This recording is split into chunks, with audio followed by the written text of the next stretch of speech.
Hi everyone, it's Maddie Brady. We're here to get real about mental health. Stay tuned for some great conversations with some very special guests.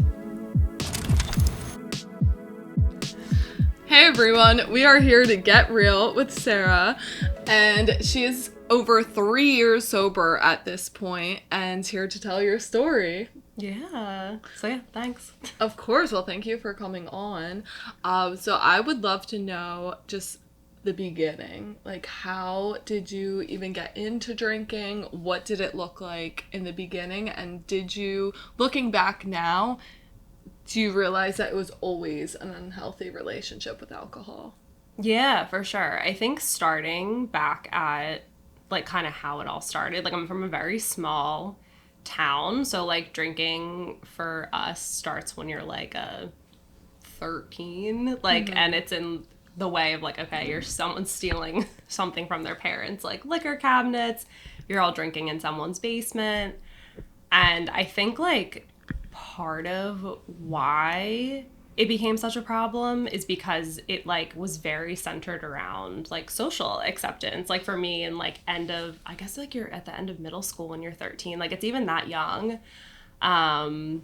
Because like everyone who is like popular or who whatever it is, like whatever you're kind of like striving for, like those people are the ones like at house parties on the weekend, or they're the ones that are like drinking in their parents' basements. And I think in a way, like for me, it felt kind of like rite of passagey, which is like a very weird thing to say, but it was like, okay, once you start drinking, okay, like now you're invited to these other things and you're hanging out with the people that like you always wanted to hang out with, even though like you do not give a shit about them in reality. So I think that's where it started for sure. And I think for me, like the first thing I noticed when I drank, and it was like, I remember like very vividly the night that like was the first time I was like drunk. I was like, oh, what a great off button for every single thing that I'm feeling. And like at that age, that's just how you interpret it. You're like, oh, nice. Like I feel so much better than I did. And like that's really the extent of it. Like you don't understand why you feel so much better than you did. Like all you know is, okay, cool. Like that shut everything else off. Everyone thinks I'm funny. I feel better than I did. And everyone else around me is doing the same thing. So I think that was like, I guess it's like the start of it. And then I went to like a state school for college. Like I went to Rutgers. So that is all that there is to do. Like in terms of a social life, or all that you're like taught to think that there is to do, is probably a better way to say it. There's other stuff to do, obviously. But it was really, really heavy drinking. And so that just like enabled it kept enabling the like off button, I guess I would say. And again, like it's very much an acceptance thing. I think like, especially at Rutgers, like I think back to now, I'm like, if I wouldn't have drank in college, like whether this is a good thing or not, like I would not have like the friends that I have, like I wouldn't be in the same social circle that I am now. But I think it would have been, there was like a fear of being like lonely and left out in college if I didn't drink. But again, like always in the back of my head, I was like, everyone else seems like they're drinking because they're like, this is fun. Like for me, it was not fun. Like I think it very outwardly appeared super fun. And like I look at photos, and I would do that a lot. I would look back at pictures from like, you know, like you like took your like digital camera everywhere and you'd like upload the album to Facebook the next day. And I would look at the pictures to be like, yeah, I'm having fun. Like I'm feeling how everybody else is. Like, look how happy I am. Look how like fun this whole group looks and all of that. And I would justify it. And I would like look for ways to basically make myself feel like how I wasn't really feeling, because I was so depressed all through college, and in all of those like moments, like all those times I was drinking, all that stuff that looks so fun, like that's like it's like very surface level, and what you want everybody else to think, like how you're feeling, I think. So I think that was like college for me, like in a nutshell. And then like I had some like pretty just like dark shit happen in college, like halfway through, like sophomore year. And that's when I think the awareness of, oh, not only can I drink to turn this off, like I can basically drink to just forget this. So like that was where like blackouts for me as like a coping mechanism came in. So I think after, like sophomore year, junior year, that's just when I realized like, oh, I can use this as a tool to, I know I'm not going to feel any better, but I can at least make it go away for a second. But then that's when things got like way worse. But I think you're in this environment, especially like at a state school, that like enables it, you know? Like it is very easy to hide a drinking problem when everyone around you is obliterated.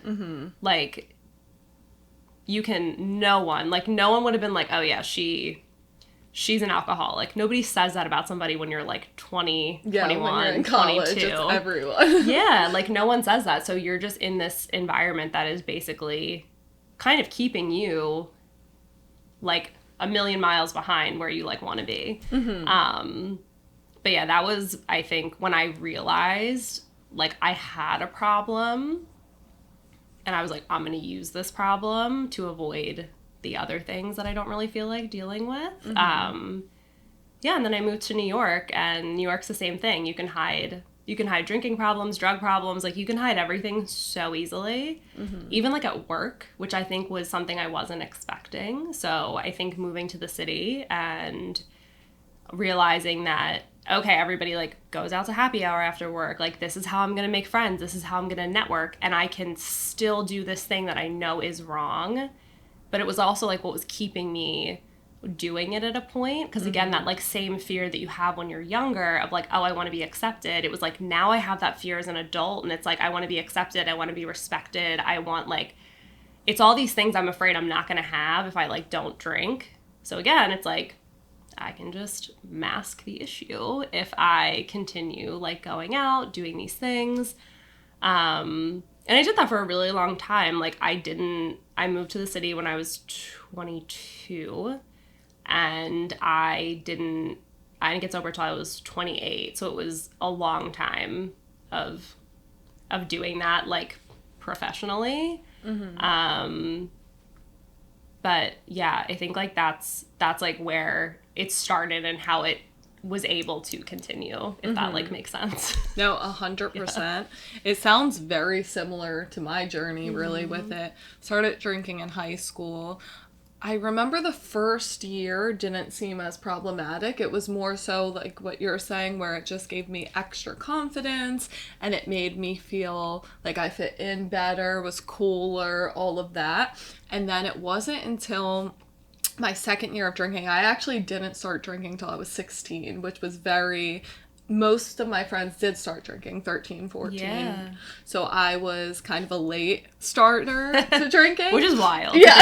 16 is late. Yeah, and that was like a big deal where people knew that I wasn't drinking yet. So when I did start, first year I remember we would party at this one girl's house, and each weekend I was there, I remember saying, this is the drunkest I've ever been. Then I went back the next weekend and was like, this is the drunkest I've ever been.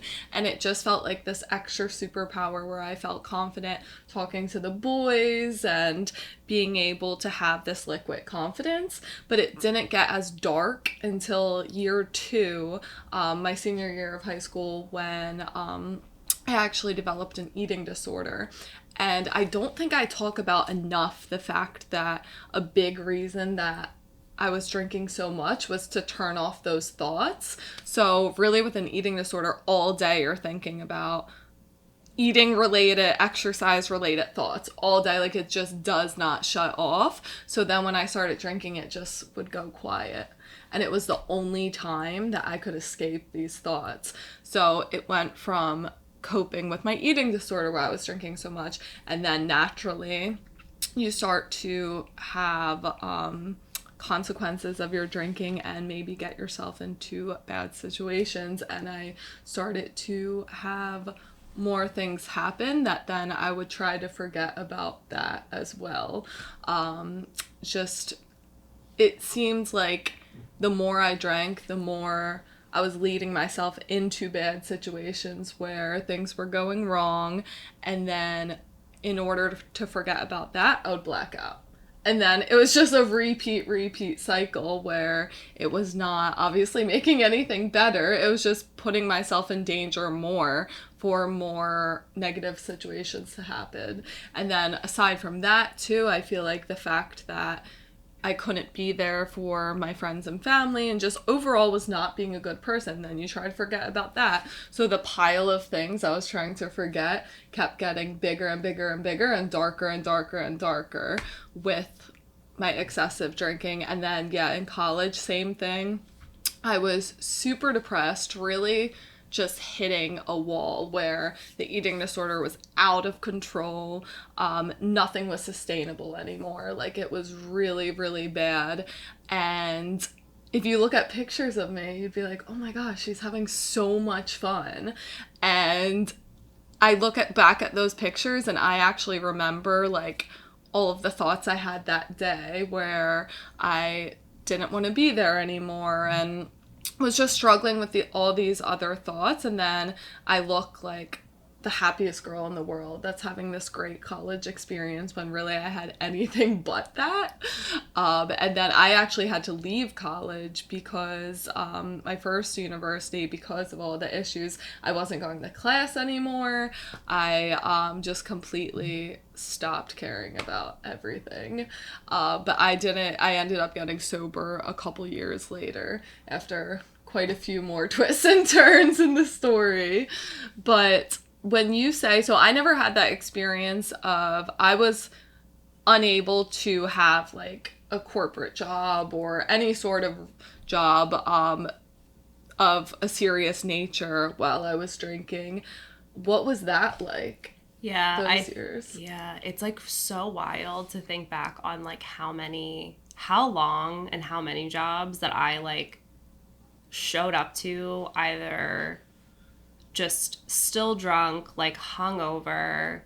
And like to this day, like when I think about it, I'm like, someone had to know. Like someone had to know and they were just like not saying anything. Like, I don't know. But to me, it's like so obvious. But then there's also a part of me that's like, the first job I had, I was with people like generations older than me. And I'm like, part of me thinks like maybe they just didn't notice because they were like, she's like young, she's probably tired, she was out, whatever. Mm-hmm. But then the other jobs that I had after that, like I worked in a few startups, I'm back at a startup now. And like when I think about that, I'm like, yeah, I think that could also be an easy place to hide because it's like younger people that are there. And like, it's not that I remember in like multiple jobs, like someone just being like, oh, I'm so hungover, like when they got to work, was like not a weird thing. No, not at all. Yeah. So I was like, again, it's like, oh my God, I'm like finding myself in another environment there's really nothing that's like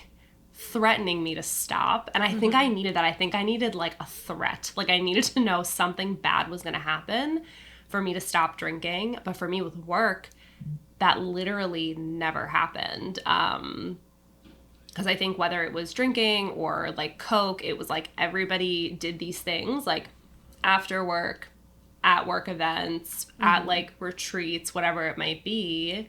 And it was like an adult like frat type of situation at half of these places, which is like another just like wild thing to think about. But it was really easy for me to hide. Like I think if it was not as easy, it would not have worked out for me. I think also, like, I was the type of person that, like, I was, like, it didn't matter how shitty I felt, like, I was getting to work.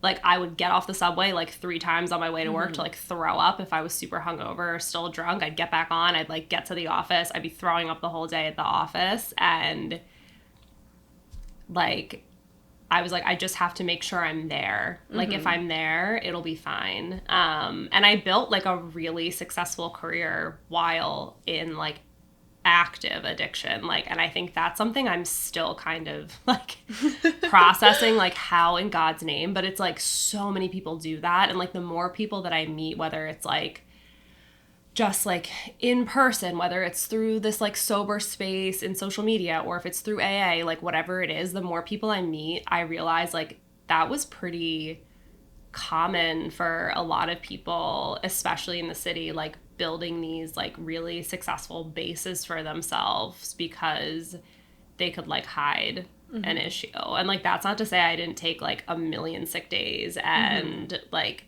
sometimes literally like plan days off because I was like, well, I know I'm going to be doing that, so we're just going to like take off ahead of time. Or like new friends were going to be in town, whatever it was. Yeah, I think like I got really lucky that like nobody noticed. Part of me is like, oh, I kind of wish somebody did because like it could have stopped sooner. But yeah, part of me feels like it was lucky, and part of me feels like very similarly to like how high school and college were, there was like some part of it just being enabled by the rest of what was going on, which is, yeah. Yeah, I feel like even then, if one person did speak out, it's the fact that it's the masses behaving in a certain way. You'd be like, oh my gosh, what's wrong with Nancy? Like, she's so straight edge, or she just doesn't get it, because I completely relate to the entire environment being like that. I did work jobs that it just wasn't more corporate, that I was drinking a ton, and same thing, like, it was just so ingrained in the culture that nobody really noticed. It was more so I was just a huge party girl, but I don't think people realized what a bad problem it was. And same thing, in 7 years, I was late one day. And always made sure I got to work, was overachieving at work. Like, it was very hard to spot, and hard for myself to spot then, because I kept making excuses for myself, saying, well, I don't miss work, or I don't do this, like, because you picture an alcoholic in a certain type of way. And a lot of times that's not how it is. Do you feel like, looking back now, that there were more people struggling than you thought in your environments, or like, how do you feel about that? Yeah, I think there was a lot more struggle than was talked about for sure. And I think what I'm noticing now is because it's been like outright admitted to me, like now that I do have this like public platform and people are like, oh my God, this is so helpful. I felt like that too. And it's like, these are people that I like had no clue that was also going on with them too. So in a way, it's like, yeah, now I know that a lot of other people were struggling with it, and like now I know that people I thought no one saw. Yeah. But like now I know, they're like, yeah, obviously. Like it's like you have those handful of people that are like, yeah, we knew. Then you have the handful of people that are like, I also think I have just been like letting this kind of like stew and get worse and like not do anything about it because I also feel enabled by the environment around me. So yeah, like I think now I do see it. I don't know if I like would have had people not eventually like come to me and talked about it and been like thankful for like what I'm doing now or anything like that. But I do think that it's, now that more people are seeing other people be like honest about it, and there is like it's pretty big in like the social media space, which is like wonderful. I think now that people are seeing it, it's easier for them to talk about it. But again, because like no one was talking about that, like, so obviously like didn't know then for sure. Yeah, it's crazy the influx and people talking about it just in recent years. But I look back too, it's crazy having a platform, how many people end up coming to you. But you really do realize, I mean, if you are blacking out several times a week, several times a month, binge drinking even several times a week or a month past college, chances are you should probably examine that, because that is when I think once you are working a real job and past age 23, even that's a little late, that's time to really start looking inwards if you are having those blackouts, binge drinking, to the point if you're drinking to get drunk, that is a problem. And I don't think people realize enough where the line is.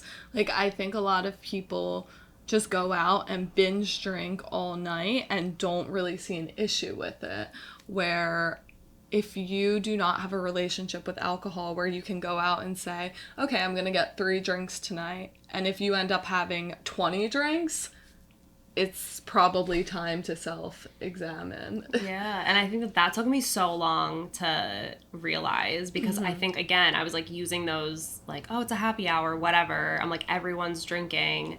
But then looking back, I'm like, yeah, there was a handful of us that were drinking too much, but there was also a handful of people that can like show up and have like a beer. And I'm like, that was never me. Yeah. Like, I was never the person that could show up and have one drink. Even if I said that, if I was like, oh, I'm just going to have a glass of wine. Like, what a sick joke. Like, that was never...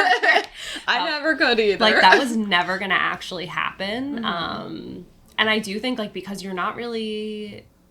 No one's really having a conversation to force you to think about it. Like, especially the binge drinking piece. I think that's so common with people, like... especially like around my age, like in their 30s, like I think it's still something that people just do not realize this is problematic because so many people, like you said, it's like you have a picture in your head of like what an alcoholic looks like, and like it's like fine, you don't have to be an alcoholic, but you can certainly have a problematic relationship with drinking and not understand it. So I think when people don't see themselves like falling off of bar stools, drinking out of paper bags, like they're just like things are chill, but it's like actually this person's spending, you know, Thursday through Sunday drinking as much as they can so they can then like get through the days that they're not going to be drinking as often. And I think that's something that people are starting to look at a little bit more now, but I do think like binge drinking is one of the most like common problems, and it is not seen as a drinking problem. Yeah. Like it's just seen as like I'm enjoying my weekend. It's very normalized. And I think you can get your way all the way through life. Like some people crash and burn earlier. Some people don't crash and burn at all. Some people genuinely can make it through an entire career or an entire lifetime with a drinking problem and just somehow, some way make it through. So I think for people like that, they really have to think about, yeah, I could keep doing this. I could actually make it. I don't even know how they do it, but is that the quality of life I'm looking for? Am I looking to be drunk at my kid's wedding, be drunk at when my grandkids are born? Like it just gets progressively worse and worse, where why would you want to be missing out on pivotal times in your life? But also, did you have a problem with other drugs too, especially being in that working environment? Yeah, for sure. I think like in college, I wouldn't say in college I necessarily had as many problems with like Coke. Like Coke was certainly around in college, and it was also like super normal, and I think it was almost like... It is. It's like seen as like a, oh yeah, cool. Like that, like she always has Coke. She always whatever, this, whatever. Like, so it's also this like, again, like stupid, like reputation piece. But I think what I was not expecting was for it to be so prevalent in the workplace. Like I think it's like you hear, especially moving into the city, it's like, oh yeah, like Wall Street bros, da, da, da, da. And it's like, yeah, like that is a real, like that is so real. And it's, again, because like it's perpetuated by like the work culture that they're in. But then like you're friends with those dudes, like you think, okay, this is fine. And also with me, like Coke was very much a way of fixing a hangover. So I'm like hungover at work. It's very easy for me to just like slip in the bathroom, like take a bump of something and then come back. And it's like, okay, this is fine. And my excuse was, well, you know, other people like have Adderall, other people have this, so like this is fine. And like I certainly was not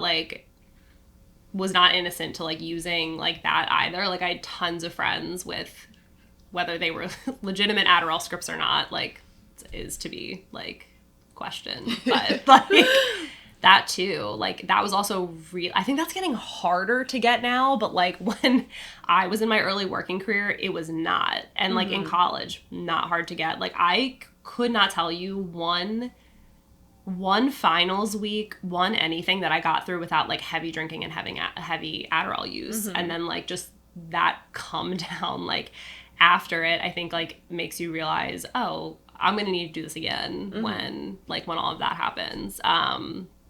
And I think one of the things I didn't realize was an issue until very recently because I think I also kind of ignored it, was like I certainly had a problem with like prescription like painkillers when I was in college as well, because I was prescribed them for something, and then I used them for like way longer than I needed to, and I used them really like mostly throughout college, but I knew something was wrong with it because I never told anybody about it. Like I would never tell my friends about it. Like I would always hide them.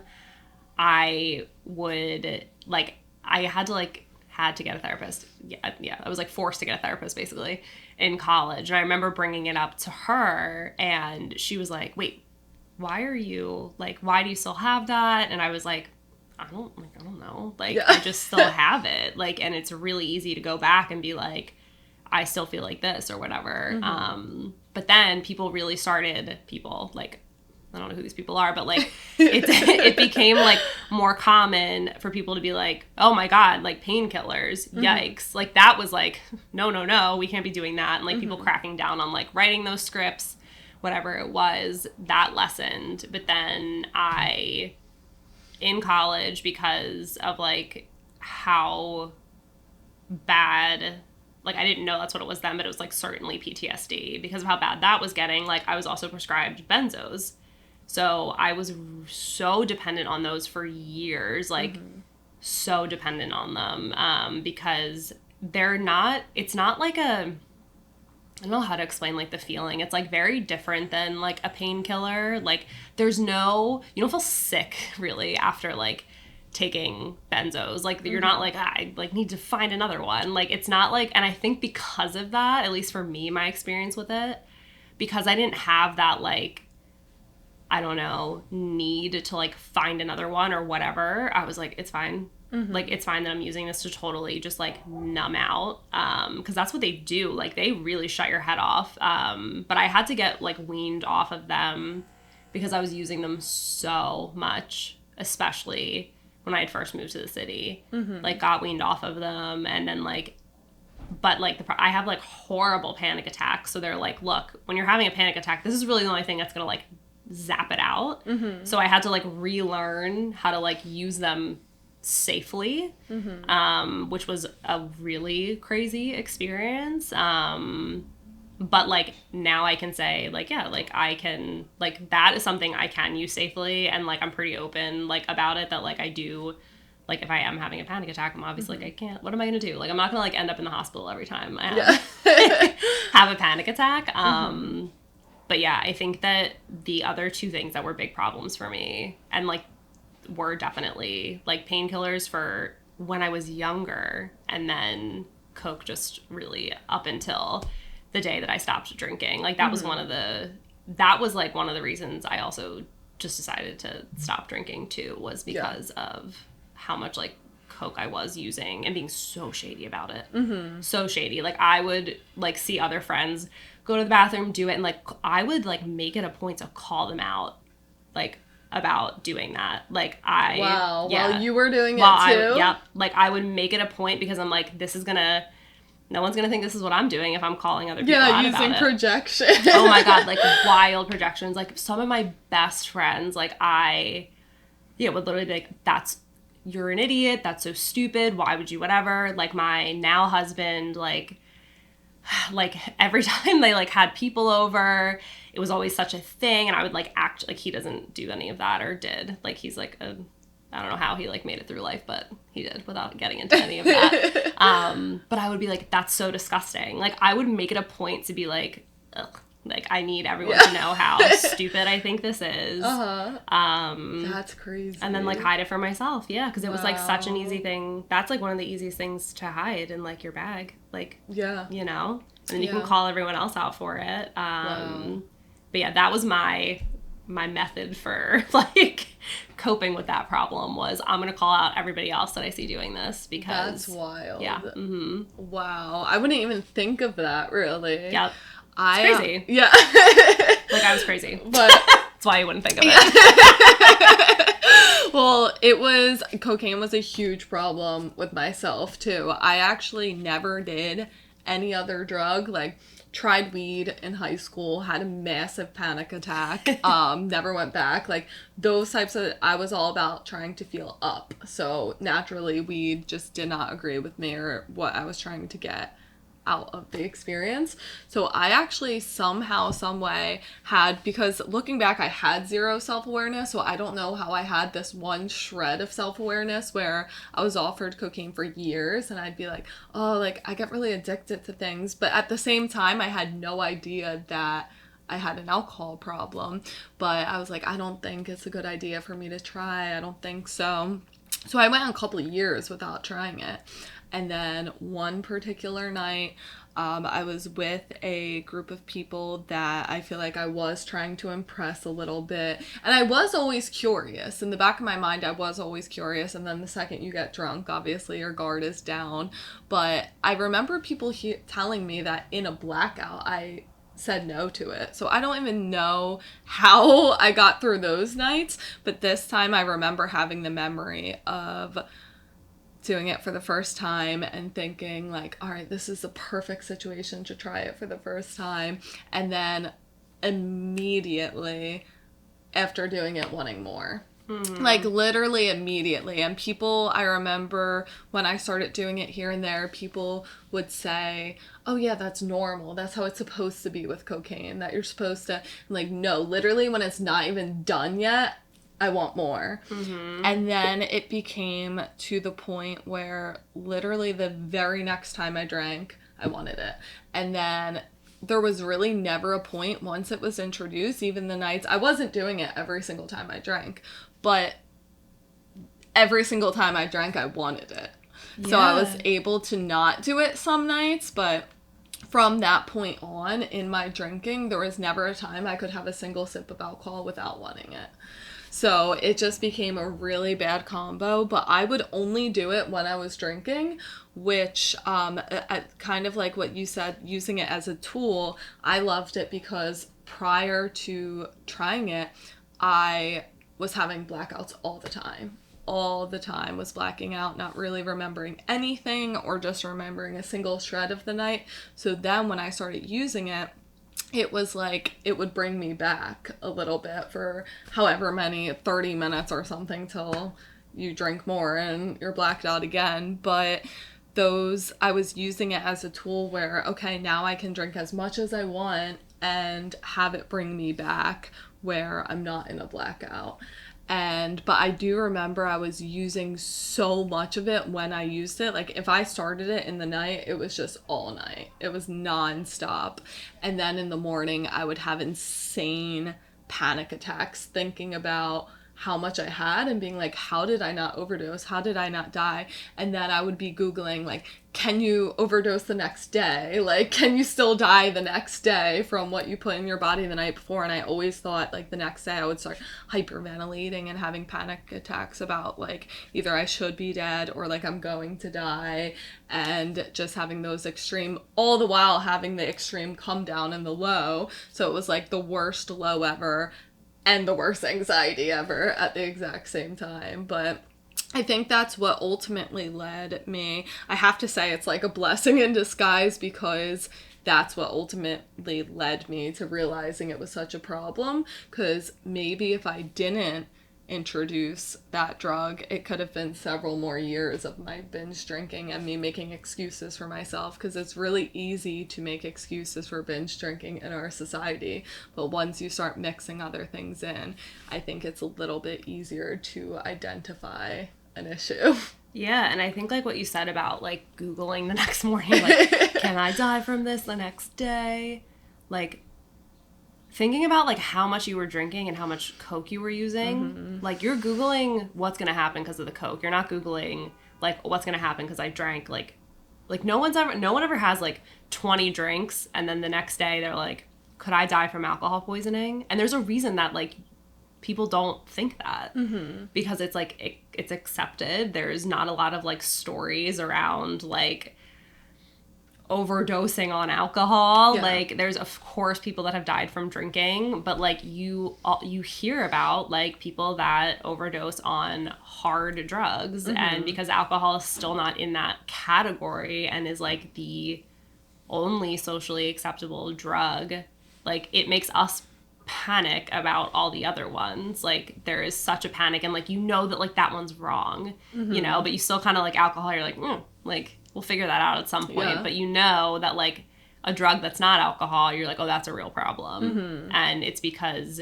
you've been brought up to believe that that is the real problem. Like, drinking's not the real problem. It's all the other stuff. Like, all the bad stuff is the real problem. Well, that's the thing. Looking back, I was hospitalized 5 times for alcohol poisoning, and can think easily of 10 more nights where I probably should have gone, where I had definitely alcohol poisoning and just like lived off the symptoms. But even then, I still felt like the first time I went, I remember kind of thinking, oh, like, everyone goes to the hospital at least once, because it was when I was 17. And then just continuously going back, I would tell myself, oh, it's because I didn't eat that day. Like, I still was not acknowledging that it was because of the alcohol, which is really, really wild. But yeah, I was, it's crazy to think that as like a young woman having 20 drinks that you're not panicking, saying like, am I gonna die? I just had 20 drinks, when like I can't even fathom, like, if I actually saw on this table right now the amount of alcohol I drank the night before, I can't even fathom it, like how much I actually was putting into my body. And yeah, why was I not panicking about that? Yeah. And then with the prescription stuff, that's definitely something I would love to get into, because I think it's crazy that like it is prescribed. So I feel like there's not the education when it's prescribed that what it can lead to. I know there's instances where you absolutely need to be prescribed it, but why there's no education around when you should stop or how it can affect you moving forward, because I know a lot of people that got into their drug problems from getting in a car accident or injuring something on their body, and then next thing you know, even wisdom teeth. This one I do disagree with. I will completely go on the record. When you get your wisdom teeth out, you should not be prescribed hard drugs. You should not be, because I've gotten my bottom 2 teeth out and my top 2 on separate occasions and during sobriety, so I was not able to take the hard drugs, and it was fine. You just take Motrin and Tylenol. Like, that is one instance that I do not think it should be prescribed. But then there are instances where it should be, but how could we actually regulate not having people get into a drug problem afterwards? Yeah, it's crazy. And I think a lot of it is, and like, this is, I don't know, like, probably unpopular opinion for some, probably not us, but so much of that stuff is prescribed by like a primary care doctor. And that's like the first problem, is anything that is gonna like mess with some kind of chemical imbalance like in your brain. I think that's so wild that primary cares can prescribe that stuff, because they don't tell you. Like, I remember the first time I grew up having like horrible migraines, and this literally just popped into my head as you were talking. I had terrible migraines, and I still have them. Like, I had them ever since I was 12. And I remember that one of the like first things that someone prescribed me for them was like a liquid. It was like codeine and something like Tylenol with codeine. Yeah. That's what it was. Because that was like, I think people could still prescribe that then. I don't know if that's like still a thing. But it was Tylenol with codeine in it, because I was like younger, and I like the other medicines that like were around for migraines at that time were like, they're not great. Like, they're like intense and make you feel like shit. But again, you're not going to get addicted to them. So that probably would have been a better route. But like that I remember, and that was prescribed by like, I had to go to the hospital because of how bad a migraine was. That was one of the things that came out of it. And even being like that, I don't remember when that happened. Like, it certainly wasn't when I was 12, but it was one of like the younger episodes of it. But like, that is how I came to understand that like codeine was a very like blissed out, like kind of experience, and like knew to seek that out when I got older, because I was like, oh, I know what that does. And sometimes like Yeah, like even if I remember I had like really bad bronchitis one time, same thing was like the Tylenol with codeine was prescribed. And that was not even like, that was like because my cough was painful, like, which is Wow. so crazy to think about. And like, so those were things that came up in my head as you were talking. But the other thing is like when I was prescribed a painkiller, for, yeah, I guess it was OxyContin or Oxy, whatever it ended up being called at the whenever that was for like, yes, like a really painful like physical incident, but do I think it was like necessary? I like to this day I don't know. Like, Yeah. I don't know if that was necessary, but what I do know is was not one thing ever like uttered to me about, only take this X amount of times a day.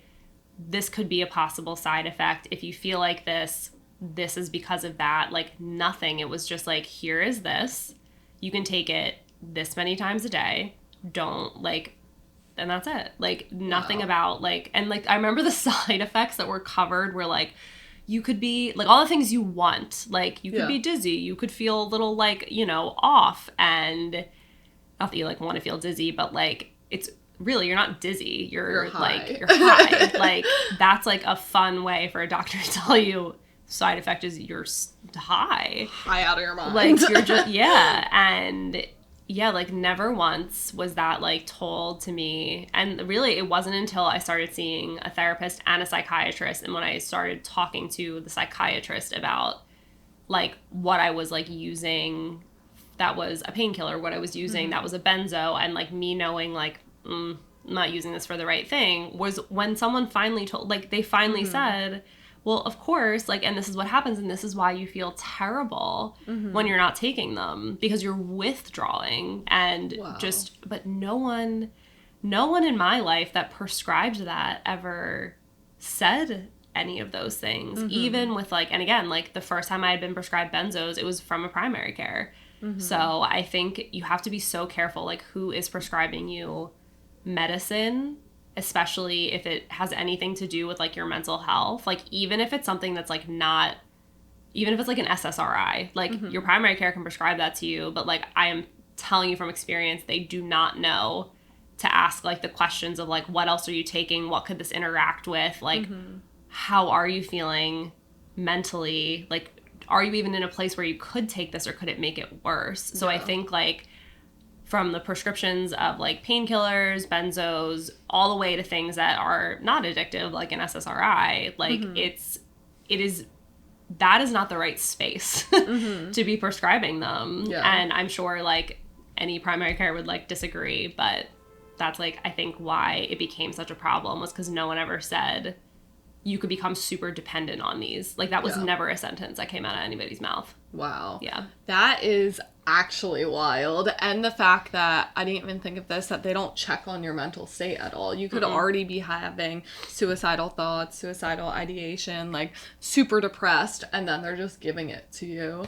And I just feel like, yes, there's a time and place where you might need them, but there's a lot of times where, guess what, you can get Motrin and Tylenol and switch on and off, and I just don't see the reason. I think in most cases, like if you looked at every single prescription that was given over the past year, maybe 30% or less, I would think actually need them. And the rest, like, you don't actually need that hard of a medication for having your wisdom tooth out or breaking your arm or anything of that nature.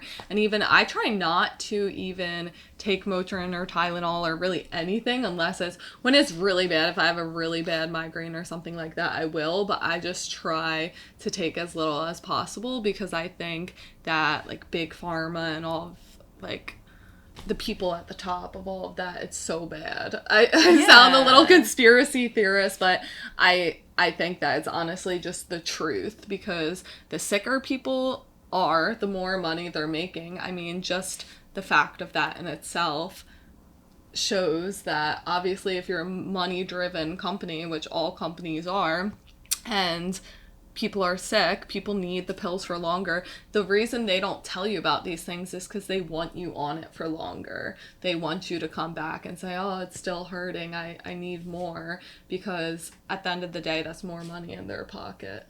Yeah, and it's like, I don't think it sounds like it doesn't sound like a conspiracy theory at all. Like, I think it's straight up true. Like, there are books on this shit. Like, I don't know if you've ever read, like, Dope Sick. I know I think they made, like, a series out of it, too. But, like, Dope Sick is all about the, like, opioid epidemic and how that all happened, and that the people, even the reps, like, selling these things were not told for so long how bad these, like, adverse side effects could be. Like, they were just told, like, push it, it's great, they're gonna keep, and of course they kept being able to sell it because no one wanted to get off of it.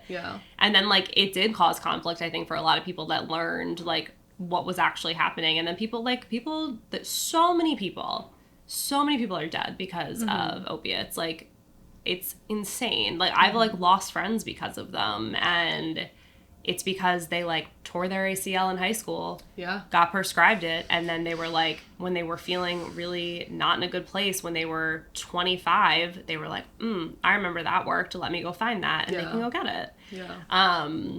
But I think that is something that is, like, not talked about a lot. I do think, like, I will say, I don't know, maybe in the last, like, 2 years, when I have noticed, at least with some doctors that I've seen, there is, like, they have, like, a policy of, like, I'm not prescribing this, or this. And I'm like, that's great. Like, I think that's amazing. I think it's a little too late, but, like, I think it's, like, it's good. Good moving forward. Yeah, but, like, so many people, they just, I don't know, they just don't care.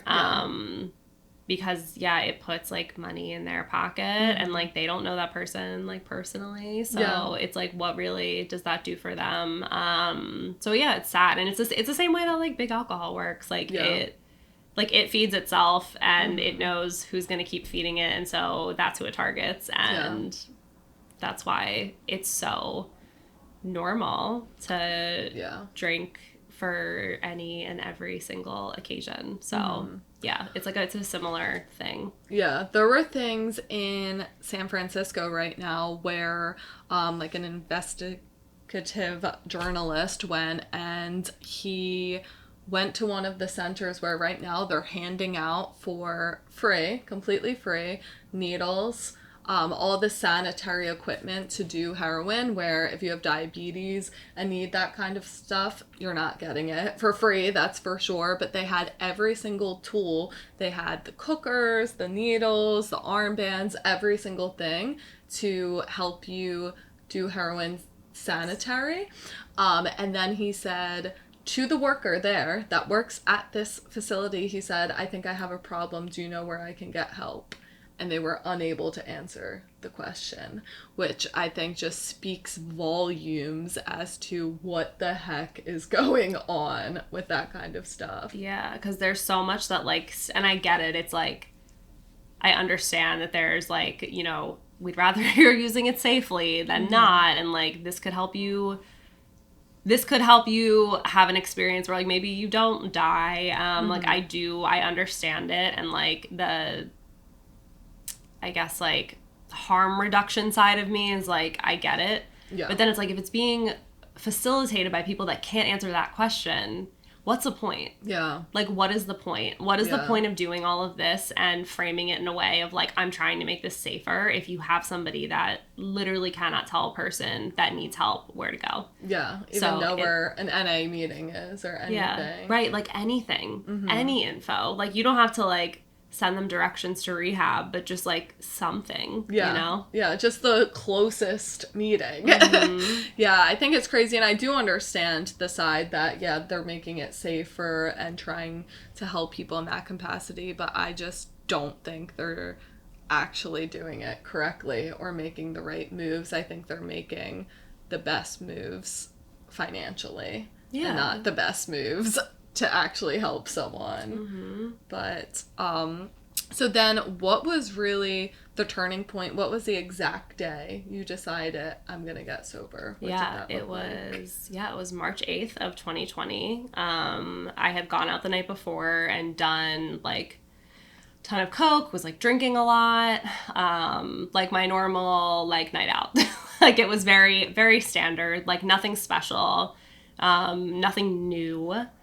And what was new was like what I felt the next day. I like woke up, and I feel like it's such a cliche. Like I woke up, I walked in the bathroom, I like saw myself in the mirror, and I was like just disgusted. Like first of all, because it was just like this very gray, like caked makeup, just like the face looking at me was so wild. So it was like first I caught my reflection, and then I was looking at myself, and I had it was like equal moments of clarity. Like these two things stood out that are totally contradictory. But one was I have no idea who that person is. And the second thing was I know exactly who that person is. I know that she is a problem. And if she does not do something about the problem, if she doesn't do something about number one, where she doesn't know who that is, like that person's not making it. Yeah. Like that was what was so clear. It was such a, because I feel like people, like when you hear people talk about it, it's like, oh, I just knew like I was like at a rock bottom, or I knew that I didn't recognize myself anymore. But it was like I equally did not recognize and did recognize at the same exact time. And I think that was so scary. Like it was just so scary. And I think it was the first time I finally admitted to myself that if you keep doing this, like you're not gonna be doing much of anything for long, because like you are not making it. Like you're gonna do something really stupid, or you're gonna get in a headspace. And like I had been in a headspace where I just thought like, okay, like ending this is like gonna be way easier.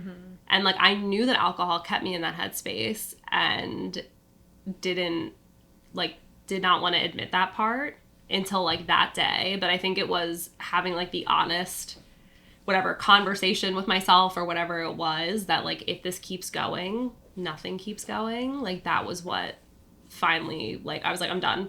Like it was very much like threw my hands up in the air, and I was like, I can't like I cannot do this. I can't do this to like the people around me. I can't do this. Like I was like engaged at that point. I was just like, I can't do this to myself. I can't do this to the people around me. I become like such a like flaky person also, like in all aspects, but mostly like for myself. Like I was flaking hard on myself. Yeah. And I think like when you realize that and you can like finally admit it, like that for me was like the push that I needed to make the change. And I did. Like I literally have not drank or used since that day. And I'm like, I think in AA they call that like a dry drunk. It's like somebody that like you're sober but you're like not going to meetings, and you're, you know, you like DIY'd. It's like not real. But whatever, like it worked. But I like had to like scare the shit out of myself basically for anything to like register. And yeah, like the hardest part about that was, I think it was literally a week later, everything shut down because of COVID. So now I was like, oh shit, I have to go through all of this and not be able to like go anywhere, and like really have to be kind of like alone in my own head and my mind, which I do think in a way, like while I think it made it so much harder, I think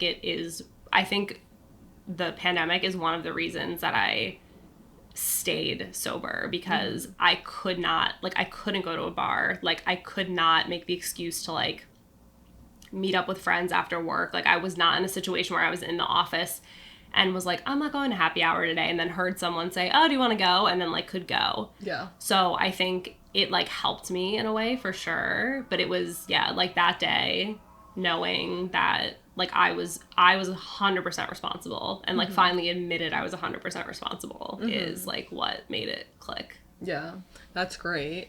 And then since that day, what do you feel like are the main takeaways that you've gotten out of sobriety? Yeah, oh my God, there's so many. Yeah. I think the first thing, because it makes all the other things great, is like presence. It's just being present. I like talk about it a lot, and I really believe that it changed everything for me. I think that getting sober, what I did not expect was it was so incredibly painful.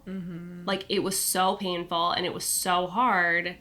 And I think I thought, like, oh, when I finally, you know, stop drinking, like, some, like, light is gonna, like, shine down and be like, oh, your depression's gone. And, like, all, like, I don't know what I thought was gonna happen.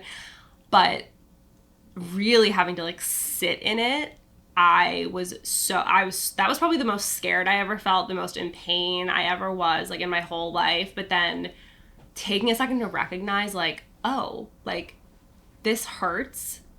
I hate this.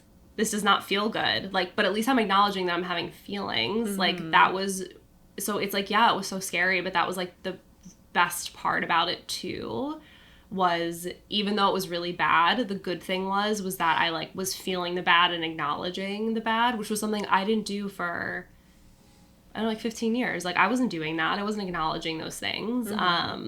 And it's brought, like, presence to every area of my life. Like, my relationships are so much, like, stronger just because, like, I am, like, an active participant in the relationship. I think that because I'm, like, present and I understand how to be present now, that's made my relationship stronger. I think it's made, like, how I show up as, like, even like a boss for people. Like, I think it's made me such a more impactful, like, which sounds silly, like, manager and, like, coworker and all of that, because it's like, I really do care. Like, I care now about those relationships and, like, making sure those people develop and, like, stuff like that. And I think I work in HR, so it's like, that's a big other people being dependent on you for, like, their progress is, like, just such a big part of it. And now actually being able to do that effectively is, like, huge for me. And I think, like, the other thing is just finally being able to understand and, like, work on my mental health. Because, like, not being sober, it's like, I feel like that was, like, it was like a dirty window, like, and I could see my mental health. I'm like, that looks bad, but, like, it's still blurry enough that I'm like, might not be mine, or, like, it might not be as bad as it actually looks. But I think, like, getting sober, like, that window is not dirty anymore, and you have to, like, actually face it and understand it. Like, I went back to therapy. I, like, spoke up when I had a terrible therapist and, like, switched therapists to, like, really find someone that, like, understood, someone who was dealing with substance abuse and getting sober and really, like, actually confronting their, like, anxiety, depression, PTSD all at the same time. Like, it made me a better, like, advocate for myself overall. And not even just in mental health. I think it's made me a better advocate for myself for, like, what I want from anything, like, from my relationship, from work. Like, it's the whole reason I don't think I ever would have, like, left my last job had I not gotten sober. Like, it made me realize, like, certain things are just, like, not acceptable with, like, how people treat you. So yeah, it's, like, it's a lot, but I think that at the core of all the things that have, like, changed and gotten better is the presence that I did not have for 28 years and then finally got. So that's amazing. Yeah. Was there any point that you felt like you wanted to give up, or the bad days? Yeah, like, I still get them all the time. I think they happen most often when, like, my brain will, like, trick myself into thinking, like, you could have, like, a drink. Like, you could just go have one. And I'm like, what alternate reality, first of all, is that? But there are moments when I'm, like, really stressed, or I've had, like, a really hard day, or, like, something terrible has happened. Like, I've gone through a handful of, like, deaths since I've gotten sober. And I will say that is the time when I'm grieving is when I think I am most vulnerable to relapsing, because I'm already at this point of, like, nothing matters. This, like, person I love is gone. I feel terrible anyway. So I think that's, like, when I need the reminders of, like, why I got sober the most, for sure. And I think, but, like, in grief, I think is when I have felt that, like, I wanted to just, like, throw my hands up, I think. And then I have to, like, I'll have to, like, reread like journals and notes in my phone and like posts on like my own page, like remind myself like this, it stops, like it does get better. And like you will lose all of these things if you fall into it. Like if you let yourself have that, like even if it's just a slight moment of weakness, like I know myself, like I'm not somebody that could like have one drink and then be like, oh man, I messed up, that was a slip up. Like people can have slip ups and they can bounce back from it. Like I think because I know there's no bouncing back. Like I think knowing that and admitting that, like admitting it is like the thing that I think is what keeps me from throwing my hands up. But yeah, I think in grief is when it's definitely the hardest for sure. Yeah, I can relate where I know there's no just having one and oops, it was a slip up. It's just not my reality. So I think that's something that holds me accountable. Do you feel like having such a big social media presence and a platform also holds you accountable? Yeah, I do. I think like I've like referred to it before in like different conversations. Like I very much was like an accidental like influencer. Like my social media account, I made it because I was like, wow, like those are the people that like had sober accounts when I was first getting sober. I was like, this makes it seem possible. And like, they're being very honest about it. Like, not everything was like, this is great. And like, my life is so much better. Like, yes, like there are aspects of your life that are so much better. But there were other people that were just really honest about it. And like, those people got me through not really having a lot of like real life support, I think. And like, making those friends, those connections helped me get through. And then I was like, if I can just do this for one person, like literally one, and I have this attitude today, like if one person feels like a little better, a little more seen, whatever it is, then that is like I've done what I'm supposed to do with that like space in my life. But I think also it keeps me accountable because it's like the amount of like just like messages and things you get from strangers, like those are the things that like I will read if I'm like I need to snap back into it, because just having someone tell you, like, which is also I think takes so much just like courage to reach out to a total stranger and be like, hey, I read your post today. And like for me, I didn't think it was anything impactful, like I'm just sharing it because I'm like I hope this helps. But like having someone reach out about like the simplest thing, whether it's like a post, a story, whatever, and saying like, this helped me like not drink today, or this helped me think about, oh, maybe I should try to start moderate my drinking. Like even if it's not like totally sober, but like having the reaction of somebody like wanting to change or understanding like maybe there needs to be a change for them to have something that's like more fulfilling, I think does hold me accountable. Because yeah, like I don't think, like obviously I don't think I'd be like personally disappointing anyone. But yeah, like for me, like I definitely would be. And I think it would also just be like really dishonest, like to myself. Cause like it really has, it's a reminder that like so much good has come out of being sober, and so much like growth and healing has happened all because of that. And seeing it as like a constant reminder in this like virtual world is definitely, I think, yeah, it's an accountability tool for sure. Yeah, it's great to be able to go back and look at yourself on different steps of the journey. Like, oh, this is me year 1, year 2, and you think about how much you've grown throughout sobriety. So I think that's great. And I have that same mindset where if we're helping one person with this podcast, job done. Yeah. You know? But thank you so much for coming on and getting real. Of course. Do you have any last things you would say to someone that's struggling or is unsure if they have a negative relationship with alcohol or a drinking problem? Yeah, I think that the one thing that I would say, whether it is like they know they're struggling or they're not sure they're struggling, the like longer you are like dishonest with yourself, the longer whatever it is that the problem is going to persist. Like you have to be honest with yourself. It doesn't matter if other people are honest with you and like tell you you have a problem. You're not going to believe it until you have like a very honest conversation with yourself. So I think just like taking an inventory of your life and life circumstances is like one of the most helpful things that you can do, but you have to do it and not make any excuses.